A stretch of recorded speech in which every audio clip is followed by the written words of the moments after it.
Welcome to doctor NYR YouTube channel. आज का जो टॉपिक है वो है leucocytes. Please take a screenshot.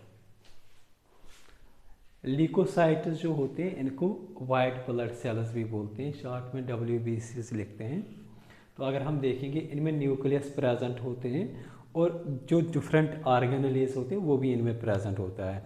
Last videos में हमने पढ़ा था जो RBCs जो होता है उनमें क्या होता है, न्यूक्लियस एब्सेंट होता है। लेकिन यहाँ पे क्या होता है, यहाँ पे जो न्यूक्लियस होता है वो प्रेजेंट होता है, ठीक है ना। और दूसरी जो बात होती है इसमें, इनमें जो होता है हीमोग्लोबिन जो प्रोटीन होता है, रेड पिगमेंट जो होता है वो एब्सेंट होता है, जिसकी वजह से क्या होता है, वाइट ब्लड सेल्स जो होते हैं वो कलरलेस होते हैं, ठीक है ना। एक अडल्ट जो होता है इसमें कितनी WBCs प्रेजेंट होंगे, 5000 to 10,000 पर माइक्रोलीटर। मतलब अगर हम 1 माइक्रोलीटर लेंगे उसमें कितना WBCs होंगे, 5000 to 10,000। ये बिल्कुल कम होता है RBC से। मतलब RBCs अगर हम देखेंगे तो बहुत ज़्यादा प्रेजेंट होते हैं 1 माइक्रोलीटर में, लेकिन WBCs जो होते हैं ये कम होता है। तो ये जो WBCs जो होते हैं ये कहाँ पे प्रेजेंट होता है, हमारी ब्लड में ही। मतलब अगर हमने लास्ट टाइम अगर हम सेंट्रीफ्यूज करेंगे ना, एक ब्लड को अगर हम सेंट्रीफ्यूज करेंगे तो बीच में जो एक पोर्शन जो होता है जिसको बोलते हैं WBCs, ऊपर आता है ब्लड प्लाज्मा, नीचे आता है RBCs ज़्यादा होते हैं, ब्लड प्लाज्मा भी ज़्यादा होता है, लेकिन बीच में बहुत कम पोर्शन जो होता है ये सेंट्रीफ्यूज्ड ब्लड जो होता है तो उसी में प्रेजेंट होता है WBCs। तो बिल्कुल इनका जो मतलब अगर हम देखेंगे बहुत कम मतलब नंबर होता है इनका एज़ कम्पेयर टू RBCs।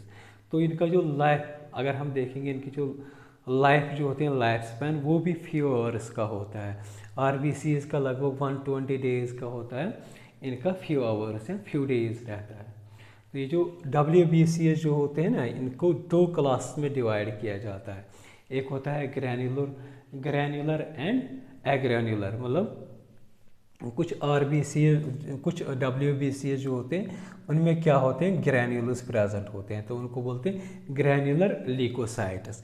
जिनमें ग्रैन्युलस एब्सेंट होते हैं, जिनमें प्रेजेंट नहीं होंगे, तो उनको क्या बोलेंगे, एग्रैन्युलर ल्यूकोसाइट्स। इनको हम नेक्स्ट वीडियोस में अच्छे से डिटेल में पढ़ेंगे। ये जो WBCs जो होते हैं, यही बोला जो ग्रैन्युलर साइट्स, जो ग्रैन्युलर ल्यूकोसाइट्स होते हैं उनमें क्या होते हैं, ग्रैन्युलस प्रेजेंट होते हैं इनके साइटोप्लाज्म। तो कौन कौन से ग्रैन्युलर ल्यूकोसाइट्स कौन कौन से होते हैं, न्यूट्रोफिल्स होते हैं, इसिनोफिल्स होते हैं और बेसोफिल्स। इनको नेक्स्ट वीडियोस में 1 by 1 हम डिटेल में पढ़ेंगे। और जो एग्रेनुलोसाइट्स जो होते हैं, जो जिनमें ग्रैन्युलस एब्सेंट होते हैं, वो कौन से होते हैं, लिम्फोसाइट्स होते हैं और मोनोसाइट्स होते हैं। जो WBCs जो होते हैं ना, ये मेनली ब्लड में प्रेजेंट होते हैं। जिस तरीके से हमने पढ़ा था RBCs का मेन फंक्शन क्या होता है, ट्रांसपोर्ट किसका करते हैं, ऑक्सीजन का, ऑक्सीजन ट्रांसपोर्ट होता है, ठीक है ना। लेकिन WBCs जो होते हैं, WBCs का मेन फंक्शन होता है प्रोटेक्शन। मतलब जो भी पैथोजेनस होते हैं उनसे हमें ये प्रोटेक्ट करते हैं। तो ये ब्लड में होते हैं। कभी कभी क्या होता है, हमारे जहाँ पे भी कोई इन्फेक्शन या इंजरी हो जाएगी, ये ब्लड से माइग्रेट होते हैं, उस टिश्यू तक जाते हैं।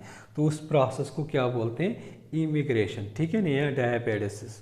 तो जहाँ पे ये इन्फेक्शन, ये मतलब ये ब्लड से फिर ये माइग्रेशन करते हैं, ठीक है ना। जहाँ पे कोई इन्फेक्शन या कोई इंजरी होगी तो वहाँ से ये ब्लड से ही फिर माइग्रेट कर देते हैं, ठीक है ना। तो ये क्या होते हैं, जैसे मैंने बोला है RBCs का नंबर जो होता है बहुत ज़्यादा होता है, लेकिन WBCs का जो नंबर जो होता है वो बहुत कम होता है। अगर हम देखेंगे ये 10,000 से ज़्यादा अगर WBCs होंगे ना, WBCs होते हैं लगभग 5,000 to 10,000। लेकिन कभी कभी क्या होता है, सपोज WBCs ज़्यादा होंगे इस 10,000 से ज़्यादा, तो उस प्रोसेस को बोलते हैं ल्यूकोसाइटोसिस। तो ये जो ल्यूकोसाइटोसिस जो होता है ये बेनिफिशियल होता है। मतलब ये तभी ज़्यादा होते हैं जब कोई इन्फेक्शन या कोई किसी माइक्रोब का इन्फेक्शन होगा, या कभी कभी बहुत हार्ड एक्सरसाइज करते हैं, या किसी को एनेस्थीसिया देते हैं, या कोई सर्जरी होती है ना, उस टाइम पे इनका जो WBC जो होते हैं इनका नंबर ज़्यादा इंक्रीज होता है। तो उस प्रोसेस को क्या बोलते हैं, ल्यूकोसाइटोसिस। तो ये इनका जो होता है 10,000 से ज़्यादा हो जाता है।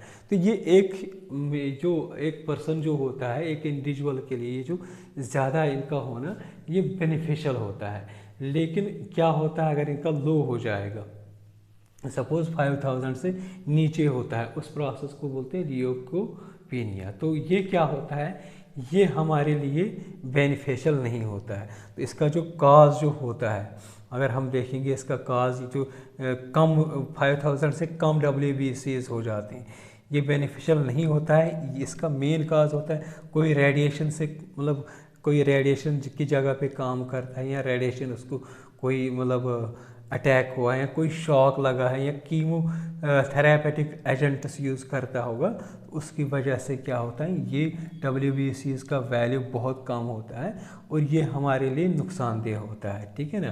तो अगर हम देखेंगे RBCs और WBCs का वैल्यू कितना होता है, रेशो कितना होता है, अगर 700 होंगे RBCs तो उस टाइम पे कितना वैल्यू होगा WBCs 1 होगी। तो इस तरीके से जो होता है ल्यूकोसाइट्स को हमने यहाँ पे एक मेन इंट्रोडक्शन देखा है यहाँ पे।